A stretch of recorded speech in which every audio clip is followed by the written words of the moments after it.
झूठे ही देना, झूठे ही भोजन, झूठ चबेना, क्या बचेगा तुम्हारे पास।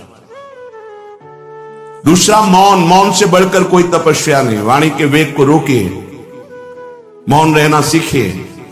आवश्यक है तो बोलिए, नहीं चल दिए, हमें क्या मतलब है। आप नाराज ही तो होंगे, लेकिन हम सत्य पे चल रहे हैं तो आपके हृदय को चाहे जितना तापित होकर के हमारे प्रतिकूल सोचे, सामर्थ्य नहीं कि हमें प्रतिकूलता दे सके। तीसरा, नाम जप से बढ़कर कोई यज्ञ नहीं, कोई साधना नहीं। परम सत्य भगवान का नाम है। बहुत अमृतमय वचन बाबा बोल रहे हैं। सत्य बोलना, मौन रहना सबसे बड़ी तपस्या, और नाम जप परायण, इससे बढ़कर कोई यज्ञ नहीं, कोई साधना नहीं। यज्ञानाम जप यज्ञोस्मि, भगवान बोले। चौथा, विचार से बढ़कर कोई ज्ञान नहीं। एक भी कदम रखो विचार पूर्वक, किससे मिलना है, क्या पाना है, कैसे चलना है, विचार पूर्वक। पशु बिना विचारे जे करें ते पाछे पछताएं, काम बिगाड़ो आपनो जग में होत हंसाए। विचार पूर्वक हर कार्य कीजिए। विचार ही नहीं, क्रिया कुछ हो रही, विचार कुछ हो रहा है, ऐसे नहीं। हर काम, और जिधर कदम बढ़ा दो फिर लौटाना नहीं। ये नहीं आज ऐसे, कल वैसे, परसों ऐसे नहीं। एक पद्धति से चलो, विचार पूर्वक चलो।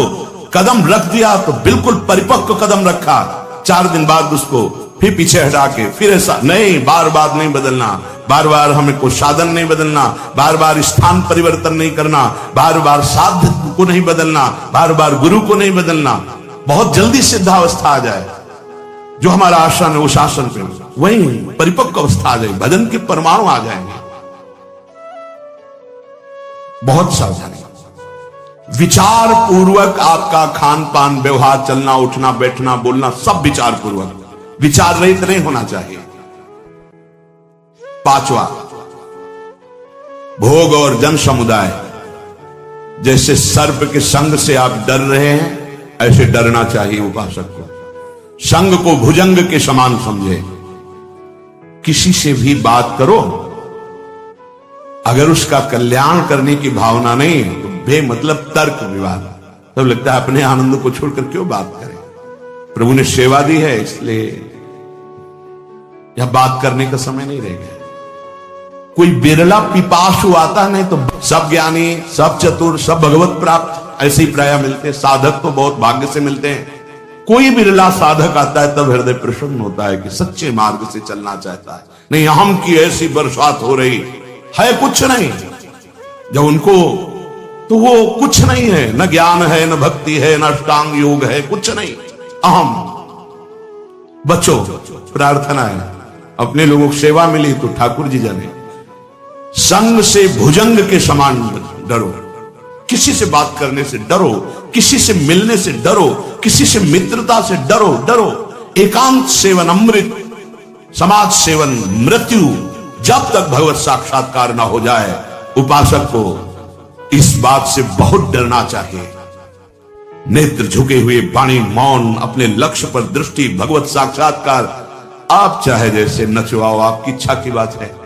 क्योंकि भुने हुए चने को चाहे जितना खाद पानी लगा दो, उसमें अंकुरण नहीं होने वाला। भुना हुआ चने के समान जब मन हो जाए, वो तब भगवान जो सेवा देते हैं वो बात अलग है। उपासक को बिल्कुल सावधान रहना। इस बात पे हमारी बहुत ध्यान दीजिए, नहीं बहुत पश्चाताप होगा, बहुत जलन होगी, बहुत हानि हो जाएगी। यहां किसी से किसी भी प्रकार का धार्मिक, भागवतिक, प्रापंचिक कोई संग न किया जाए। हमारी बात मान लेना। चाहे स्त्री शरीर हो, चाहे पुरुष शरीर हो, हमारी प्रार्थना मान लेना। ये हृदय की बात कह रहा हूं। जब तक भगवत साक्षात्कार ना हो तो व्यवहारिक तो जाने दो, परमार्थिक और धार्मिक संबंध भी हमें स्वीकार नहीं करना।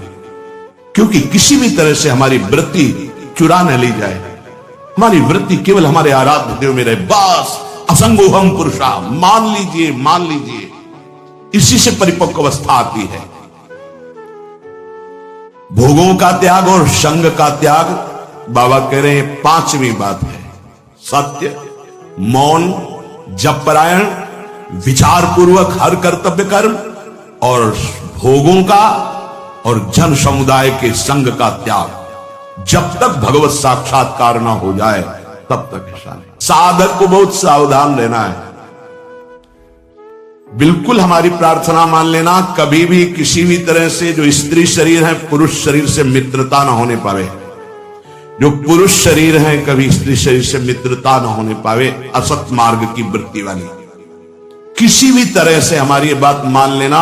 इसलिए कह रहा हूं कि नहीं तो जीवन भर पछताना पड़ेगा, जलना पड़ेगा और कोई सहयोगी आपका नहीं है। 50 साल आप ब्रह्मचर्य से रहकर भजन किए, 5 मिनट आपसे चूक हो गई, पूरा विश्व आपको बख्शेगा नहीं। ध्यान रखना, कोई ये नहीं देखेगा कि ये व्यक्ति 50 साल से जल रहा था और सतमार्ग की चढ़ाई पर चढ़ रहा था, चूक हो गई, कोई नहीं बर्दाश्त करेगा।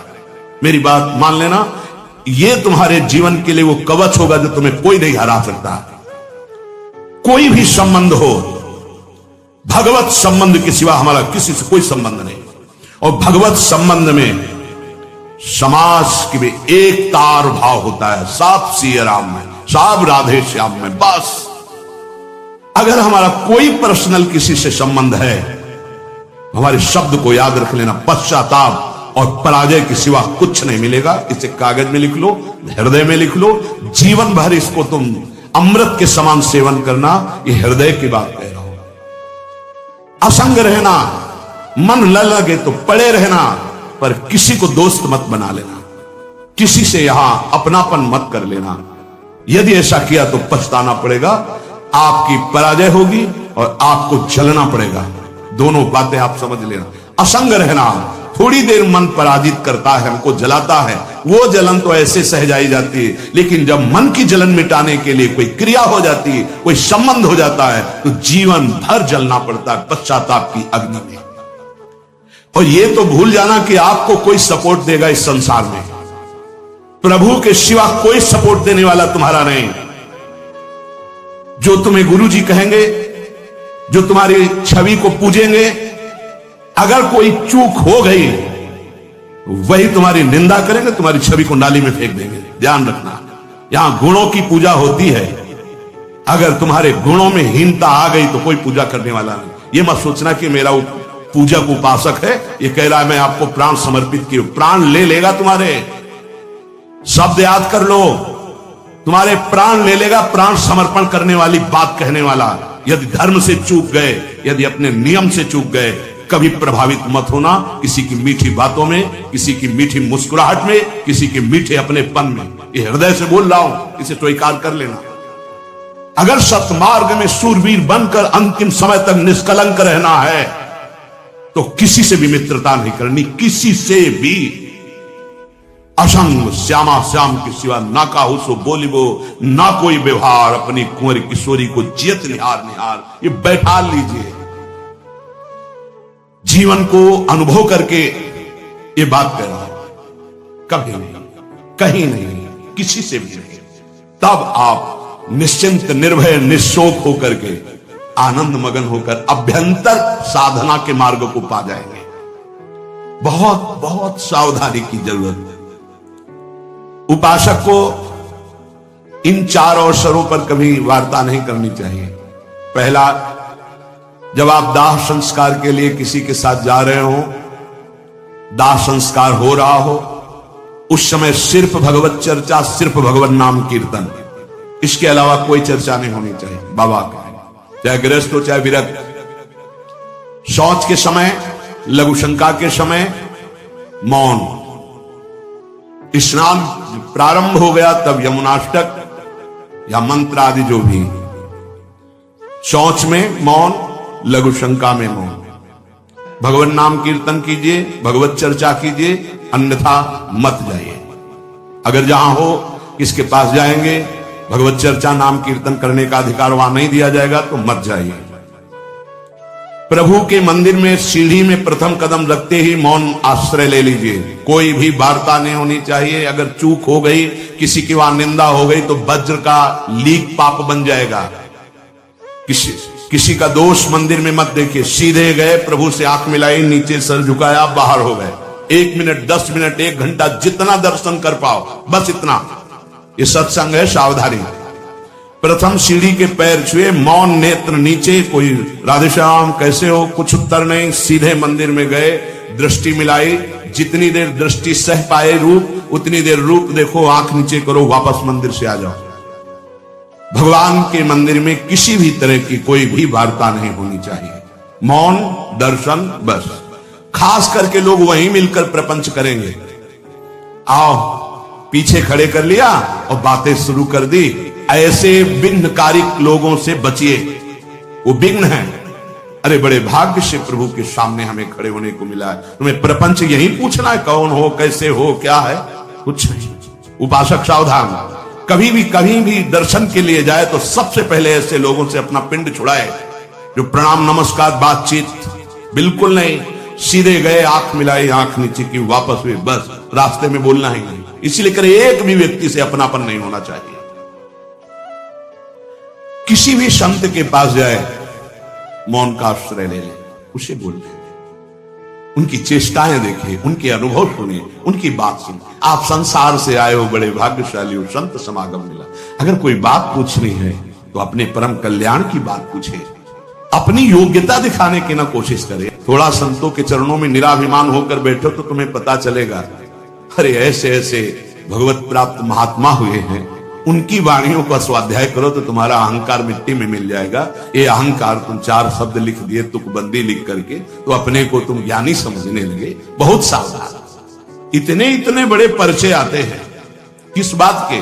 जानने के नहीं, कि हमको बताना है कि हम, हे भैया हमारे गुरुजी हैं हमारे बताने के लिए, और हमें जो जानना है वो हमारी प्रिया, जो हमारे गुरुजी समर्थ है। आपको जो जानना हो, वास्तविक परमार्थ में चलना हो तो यहां बैठना। अगर समय नष्ट करने आए तो जिंदगी में दोबारा आपको चांस नहीं देंगी श्री जी। ध्यान रखना, श्रीधाम वृंदावन है, प्रियाजू की कृपा से आए हो साधु समागम में तो लाभ ले लो। किसी भी महात्मा के पास जाए तो वाणी को शासन में रखे, बहुत सावधान, उनकी सुनो। तुम्हें तो जो आता है वो आता ही है, उनसे ले। आप कृपा लेने आए, उनसे ज्ञान ले, उनसे आचरण सीखो।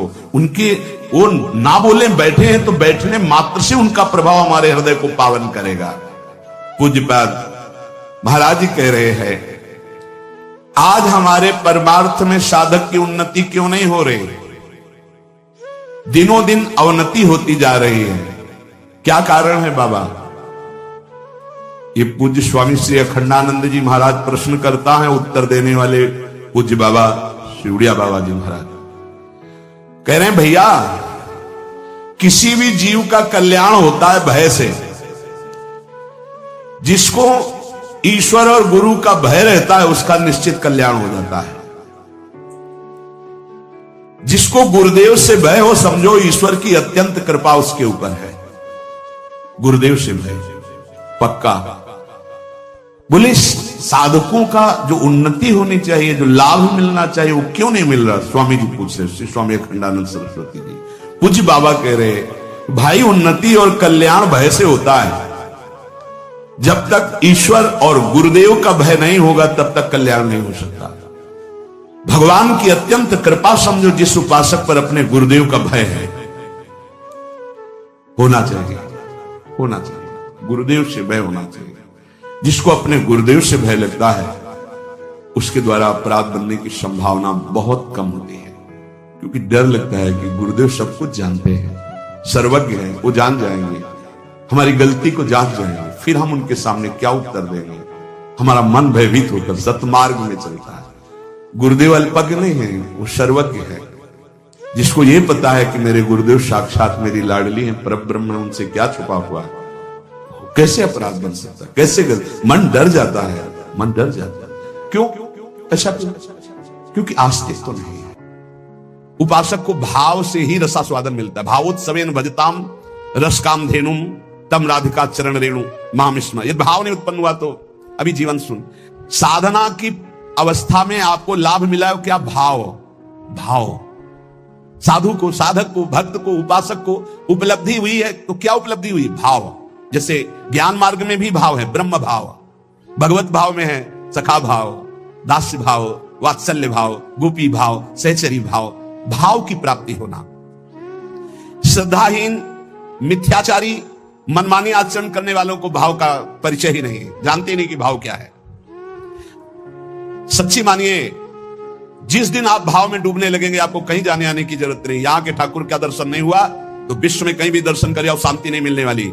इसलिए जो भगवत कृपा पात्र होते हैं वो अंतर में घुसना प्रारंभ कर देते हैं, अंतर्मुख होकर के अपने हृदय देश के ठाकुर के दर्शन की चेष्टा करते हैं। हृदय के भगवान का साक्षात्कार हो गया तो सर्वत्र होगा, और सर्वत्र घूमे आप हृदय के ठाकुर का साक्षात्कार नहीं तो कुछ हाथ नहीं लगेगा। करके देख लो, मन चराए आओ, मन को घुमाए आओ, आंखें चराए आओ, लेकिन हृदय के ठाकुर का साक्षात्कार नहीं हुआ तो विश्राम नहीं मिलेगा। देखो, ये भाव राज्य है, इसमें स्थूल से सूक्ष्म, सूक्ष्म से सूक्ष्मतर और सूक्ष्मतर से सूक्ष्मतम में प्रवेश होता है। ये दिव्य भावना का लोक है। स्थूल, सूक्ष्म, कारण, भाव, चिन्मय, 5 भेद है। पहले स्थूल भाव बनता है। कैसे? शरीर से प्रकट सेवा में खूब तन्मयता, शरीर से जैसी आज्ञा हुई, जहां हमें खड़ा कर दिया गया वही शरीर प्रधान। फिर अंतर में घुसता है, अंतःकरण प्रधान, सूक्ष्म शरीर, चिंतन प्रधान। अब बाहर की क्रियाएं तो पहले से ही सीमित हो चुकी है, अब जैसी गुरु आज्ञा वैसा अंदर चिंतन प्रधान। फिर कारण स्वभाव प्रधान हो गया। या जो पर्यो मोहि सहज स्वभाव, श्री हरिवंश नाम रस चाओ, श्रुतौ राधिका कीर्तिरंता स्वभावे। अब उसका स्वभाव बन गया भगवत लीला गाना, भगवत लीला सुनना, भगवत नाम जप करना, भगवत कीर्तन करना, भगवत सेवा करना। तब प्रकट होता है भाव। स्थूल, सूक्ष्म, कारण, तीनों का परिवर्तन जो कर दे उसका नाम भाव। भाव के आगे चिन्मय देह की प्राप्ति होती है, जिसे भाव देह कहते हैं। ये बड़ा विलक्षण होता है, ना स्थूल होता है, ना सूक्ष्म होता है, ना कारण होता है, न यातना देह होता है, न देव देह होता है, न स्वाप्निक देह होता है। एक अलौकिक चिन्मय भाव देह है। ये नित्य, जैसे प्रिया प्रीतम वैसा ये नित्य है चिन्मय देह। ये देह केवल कहने मात्र को ये शुद्ध भगवत स्वरूप है। इसमें देह जनित कुछ नहीं है, हड्डी मांस या पुरुष स्त्री के चिन्ह ये सब नहीं है भाव देह में। अब आप विचार कीजिए, ये जो लीलाएं हैं ये चिन्मय देह से हो रही है। जहां ना स्त्री चिन्ह है, ना पुरुष चिन्ह है, ना रक्त है, ना मांस है, ना मज्जा है, ना हड्डी है, ना विकार है।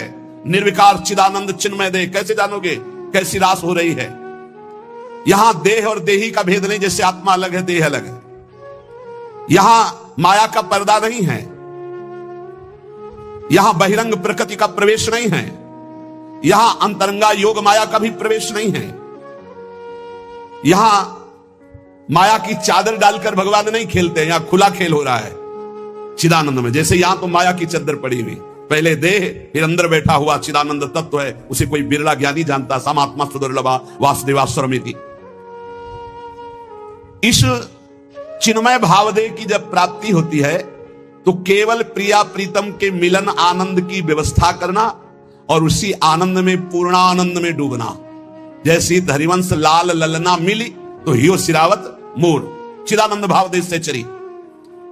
इसमें जो चरम सुख है उसके आगे मोक्ष सुख कड़ुआ लगता है। यह रहस्य तभी खुलता है जब दिव्य लीला राज्य के भावरस में डूबे हुए किसी भावुक महापुरुष की शरणागति मिल जाए और उनकी बताई हुई उपासना के क्रम से स्थूल शरीर, सूक्ष्म शरीर, कारण शरीर, तीनों से परे भाव, भाव से भी गाढ़ भाव दे चिदानंदमय की प्राप्ति, तब इस लीला में प्रवेश हुआ। प्रभु की प्राप्ति के अनेकों निश्चित मार्ग सत्य हैं जो मोक्ष प्रदान करते हैं, प्रेम भी प्रदान करते हैं, परंतु ये कुछ विलक्षण है। लीला संदोह में प्रवेश करने के लिए सखी भावापन्न होना ही पड़ेगा। देखो, जब नारद जी ने हट किया कि मुझे आपकी ब्रज लीला रास देखना है तो उनको नारद जी से गोपी बनना पड़ा।